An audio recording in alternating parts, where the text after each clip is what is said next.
Sir Sabin Singh अपने geography lecture series में आप सभी लोगों का स्वागत करता हूं। आज हम जियोमॉर्फोलॉजिकल इक्वेशन अर्थात भूआकृतिक समीकरण पर चर्चा करेंगे। प्रारंभ में बता दें कि किसी भी प्रदेश में स्थलाकृतियों को नियंत्रित करने वाले कारकों में सर्वाधिक महत्वपूर्ण कारक कौन है, इस प्रश्न का उत्तर नहीं मिल पाया है और इस तरह से भूआकृतिक एक पहेली का समाधान भी नहीं हो पाया है। And the geomorphological riddle could not be solve till now. वो है क्या कि क्या किसी प्रदेश में स्थल रूपों के विकास में भौमिकीय संरचना सर्वाधिक महत्वपूर्ण कारक होती है। Whether geological structure plays most important role in the evolution of landscape in a region, या किसी प्रदेश में स्थलाकृतियों के विकास में भूआकृतिक प्रक्रमों का सर्वाधिक योगदान होता है और geomorphic processes plays most dominant role in the evolution and development of landscape in a region, या किसी प्रदेश में स्थलाकृतियों के विकास में जलवायु का सर्वाधिक महत्वपूर्ण योगदान होता है और climate plays most important role in the evolution and development of landform in a particular region, या समय सर्वाधिक महत्वपूर्ण कारक होता है और time is most dominant factor. इन प्रश्नों से संबंधित इस भूआकृतिक पहेली का निदान अभी तक नहीं हो पाया है। यद्यपि इस क्षेत्र में विलियम मॉरिस डेविस ने प्रथम प्रयास किया था अपने क्लासिक एस्से जियोग्राफिकल साइकिल में, उन्होंने स्थलाकृतियों के विकास और विस्तार में 3 कारकों को महत्वपूर्ण बताया था। 3 factors were held responsible for the evolution and development landform in a particular region: process, structure और समय। इनसे संबंधित 3 कारकों को हम डेविस का त्रिकट कहते हैं। ट्रायो ऑफ डेविस के नाम से इनको हम जानते हैं, लेकिन इसको डेविस ने किसी सूत्र या समीकरण के रूप में प्रस्तुत नहीं किया था, बल्कि कुछ अन्य लोगों ने इसे सूत्र के रूप में प्रस्तुत किया, जिसको आप भली भांति जानते हैं। Landscape is a function of structure, process and stages. किसी भी प्रदेश में स्थल रूप, संरचना, प्रक्रम और अवस्था का प्रतिफल होता है और इसको फिर और परिमार्जित करके इस रूप में प्रस्तुत किया गया कि landscape is a function of structure, process and time. किसी भी प्रदेश में स्थल रूप, संरचना, प्रक्रम और समय का प्रतिफल होता है। लेकिन डेविस महोदय ने इस सूत्र का उपयोग नहीं किया था। ये तीनों कारकों का अलग अलग उल्लेख किया था और डेफिनेटली डेविस ने समय को एक कारक के रूप में लिया था, एक फैक्टर के रूप में लिया था, एक प्रोसेस के रूप में लिया था। जब मैं एमए में पढ़ रहा था तो उलरिज एंड मॉर्गन की एक पुस्तक जियोमॉर्फोलॉजी पर थी, जिसमें उन्होंने ये ज़रूर उल्लेख किया था landscape is a function of structure, process and stages, लेकिन डेविस के नाम के आधार पर उन्होंने ये उल्लेख नहीं किया था। आगे चल करके 1977 ईस्वी में केजे ग्रेगरी महोदय ने किसी भी प्रदेश में स्थलाकृतियों को नियंत्रित करने वाले कारकों को एक समीकरण के रूप में, गणितीय समीकरण के रूप में प्रस्तुत किया। So KJ Gregory presented an equation known as geomorphological equation in the form of mathematical formulae, जो हम इस समय उस रूप में नहीं व्यक्त कर सकते क्योंकि मेरे सामने ब्लैक बोर्ड और चाक नहीं है, लेकिन उसको हम वर्बल रूप में बताते हैं कि F is equal to, F capital में, F means form, land form, small F bracket में यम P bracket close small T. यानी ये जो जियोमॉर्फोलॉजिकल इक्वेशन ग्रेगरी महोदय ने प्रस्तुत किया कि landscape in a particular region is the function of process material over time. Material का अर्थ है यहाँ जियो मटीरियल, भू पदार्थ, जिसके अंतर्गत हम भौमिकी संरचना को सम्मिलित करते हैं, जिसके अंतर्गत रॉक टाइप्स, लिथोलॉजी और ज्वाइंट्स हैं, फॉल्ट्स हैं, फ्रैक्चर्स हैं, लिनामेंट इत्यादि को भी सम्मिलित करते हैं। इस समीकरण की व्याख्या को ग्रेगरी महोदय ने 4 स्तरों पर सुझाव दिया, जिसमें लेवल 1 डिफरेंशिएटिंग द इक्वेशन, यानी किसी भी प्रदेश में स्थलाकृतियों के विकास के अध्ययन के समय उससे संबंधित कार्यरत प्रक्रम, भौमिकी संरचना और समय का अलग अलग विशद रूप में अध्ययन करना चाहिए, और ये अलग अलग अध्ययन किया जाता है। फिर दूसरा जो है, इसको कहते हैं डिफरेंशिएटिंग द इक्वेशन। फिर दूसरा जो स्तर होता है, इसमें हम जो है एक जिसको कहते हैं बैलेंसिंग द इक्वेशन, अर्थात इन कारकों में संबंधों का हम अध्ययन करते हैं।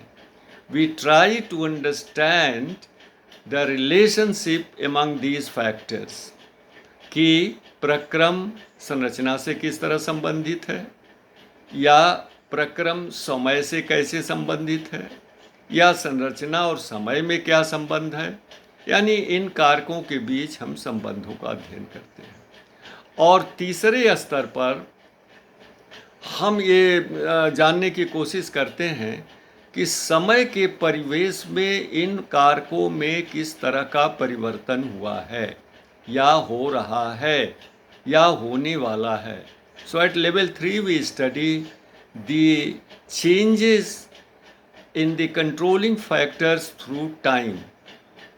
और चौथा जो लेवल होता है, जिसे कहते हैं अप्लाइंग द इक्वेशन, जिसके तहत हम इन 3 स्तरों पर जो अध्ययन से निकले परिणाम हैं उनको व्यवहार में लागू करते हैं। So we try to apply the results derived through the analysis at 3 levels in the field। और इसमें हम फिर जो है ये प्राकथन करते हैं, इसको हम बताते हैं कि रिट्रोडिक्शन की बात करते हैं, पोस्ट डिक्शन की बात या प्रिडिक्शन की बात करते हैं। रिट्रोडिक्शन के तहत हम बताते हैं कि विगत कालों में स्थल रूपों में किस तरह का परिवर्तन हुआ है या नहीं हुआ है, और इस परिवर्तन में किस समय किस कारक का ज़्यादा महत्वपूर्ण रोल रहा है।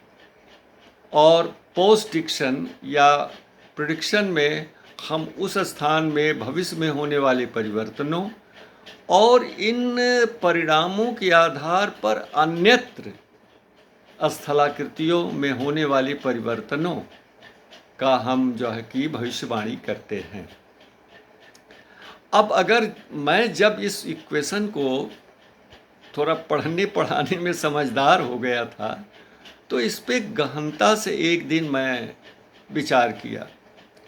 तो हमने कहा भाई इस समय ये कारक तो धीरे धीरे कार्य करते हैं, लेकिन एक कारक इतना महत्वपूर्ण अब सामने आ गया है जो बहुत तेज़ी से कार्य करता है, जिसका परिणाम हमारी आंखों के सामने आ जाता है। और ये कौन सा कारक है आप समझ रहे होंगे, ह्यूमन फैक्टर है। तो मैंने इस समीकरण का संशोधन किया इसमें और एक कारक और जोड़ा। तो अब कैसे बनता है, F is equal to small F bracket में पी यम एच कैपिटल में ब्रैकेट क्लोज टाइम, कि किसी भी प्रदेश में स्थलाकृतियों का विकास, प्रक्रम, संरचना मानवीय कारक और समय के परिवेश में का प्रतिफल होता है। Landscape in a particular region is the function of process, structure, human factors over time. और इस तरह से इन तीनों कारकों के द्वारा जो भी स्थलाकृतियों का निर्माण होता है उसका हम जो है अध्ययन करते हैं। अब इसके आप कई उदाहरण दे सकते हैं। जैसे देखिए, समुद्री तटों पर समुद्री लहरों द्वारा होने वाले अपरदन को रोकने के लिए मनुष्य तरह तरह की संरचनाएं करता है, डिफरेंट टाइप्स ऑफ स्ट्रक्चर्स। जैसे सी वॉल की संरचना पक्की बना दी जाती है, कंक्रीट सी वॉल्स या वुडन सी वॉल, बोल्डर्स रखते हैं वहाँ पर, या वहाँ पर मिट्टी का डाल करके एम्बैंकमेंट बना देते हैं। हमारे बंगाल के मित्र लोग जो है दीघा बीच गए होंगे तो वहाँ इन्होंने देखा होगा कि ये दोनों वहाँ पर हैं। वहाँ पर एम्बैंकमेंट भी बना हुआ है। मैं गया हूँ वहाँ पर, काफ़ी उस पर घूमा हूँ। दीघा में मैं 3 दिन रहा हूँ कॉन्फ्रेंस के दौरान IGI, और बोल्डर्स भी वहाँ रखे गए हैं ताकि सागरी लहरों की गति को रोका जाए काटने से। तो लेकिन ये बता दें आपको कि जो प्राकृतिक कारक होते हैं अगर एक जगह अवरोध उत्पन्न करेंगे उसमें, तो दूसरी जगह उसका परिणाम और विनाशी होता है। एक जगह अगर अपरदन से रोकेंगे उसे तो दूसरी जगह वो अपरदन करेगा। एक जगह निक्षेपण से रोकेंगे तो अन्यत्र निक्षेपण होगा और बीचेस जो होती हैं वो डिप्लीट हो जाती है। दूसरा उदाहरण ले लीजिए आप नदी का।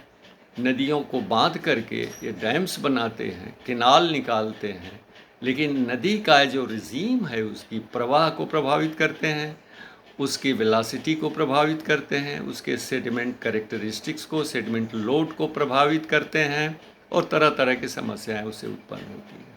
इसी तरह से वो विकास के लिए जब निर्वनीकरण करते हैं, डिफॉरेस्टेशन करते हैं, तो सॉइल इरोजन बढ़ जाता है और स्प्लैश इरोजन वहाँ बहुत ज़्यादा होने लगता है। एंड सेडिमेंट्स जो होते हैं वो टैंक्स में, रिजर्वायर्स में और झीलों में चले जाते हैं, जिस कारण ये जलाशय भरते जाते हैं। कुमायूं रीजन की तकरीबन मैंने सभी झीलों का सर्वे किया है और देखिए वहाँ पर एक भीमताल है, वो भी झील जो है भर रही है, और एक तो सड़िया ताल है, नाम ही पड़ गया सड़िया ताल कि वो जो है सेडिमेंट से भर गई है।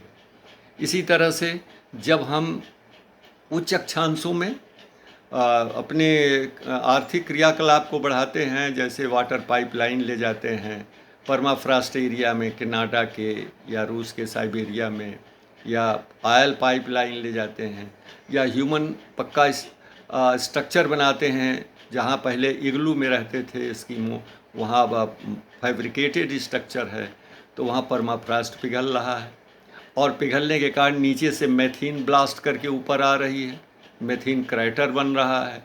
इस परमाफ्रॉस्ट के नीचे 1918 ईस्वी में जो स्पेनिश फ्लू के वायरस थे वो दबे हैं, अब उनके भी उभरने के चांसेस हैं। तो अभी तो ये कोरोना वायरस है, हो सकता है इसके बाद वो स्पेनिश फ्लू का भी जिन वायरस सामने आ जाए। तो मनुष्य भी एक प्रभावी कारक हो गया है, जिसके आधार पर एक नई ब्रांच विकसित हो गई है, एंथ्रोपोजियोमॉर्फोलॉजी, एंथ्रोपोजेनिक जियोमॉर्फोलॉजी, मानव जनित भूआकारिकी, भूआकृति विज्ञान। और ये मेरी पुस्तक में दिया हुआ है जियोमॉर्फोलॉजी और भूआकृति विज्ञान में। समय मिला तो कभी इस पर हम एक अलग से व्याख्यान देंगे। नमस्कार।